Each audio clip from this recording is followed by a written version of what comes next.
Le gouvernement du Québec affirme avoir réussi à sortir 1000 personnes de la rue dans la dernière année sur les 10 000 sans-abri dans la province. C'est la première fois que le gouvernement avance un chiffre, mais refuse de se donner une cible. Ces gens-là seraient aujourd'hui dans un logement, selon le gouvernement.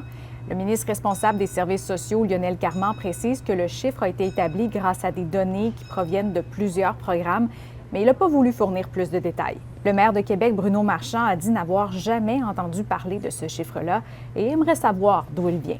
La semaine dernière, le ministre a annoncé que la première étape dans la lutte contre l'itinérance est d'inverser la tendance et il a affirmé que c'est ce que le gouvernement est en train de faire. Mais ça, c'est un discours qui n'a pas passé auprès de la mairesse de Montréal, Valérie Plante, ni auprès des intervenants communautaires. Une résidence de Stoneham a été détruite par les flammes hier soir et Colin, les autorités se penchent aussi sur un accident survenu à proximité peu de temps avant le début de l'incendie. Oui, c'est assez particulier, Anne-Sophie, parce que, hier soir, les autorités reçoivent un appel par rapport à un accident de voiture, une collision entre un véhicule et un arbre sur le chemin du Moulin, ici à Stoneham et Tewksbury. Lorsque les patrouilleurs, les agents de policiers se dirigent sur place, on reçoit un autre appel, cette fois-ci à propos d'un incendie. Incendie qui a complètement rasé cette maison du chemin du Moulin. Heureusement, on a pu parler avec des voisins qui ont recueilli la famille qui vivait ici, 2 adultes, 2 enfants, un chien. Ils ont été secourus, sains et saufs. Malheureusement, ils ont tout perdu avant Noël.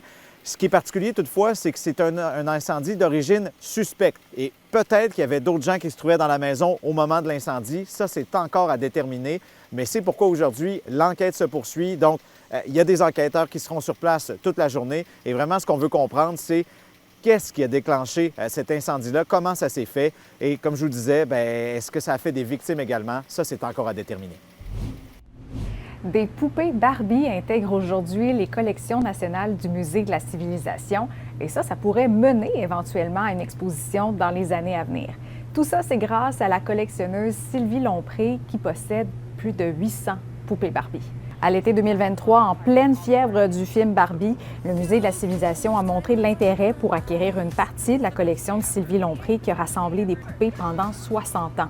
Alors, c'est maintenant chose faite. Il faut savoir que les collections nationales ne sont pas accessibles au public, mais tous les documents et objets peuvent être consultés sur la base de données en ligne. Ça fait le tour. Bonne journée!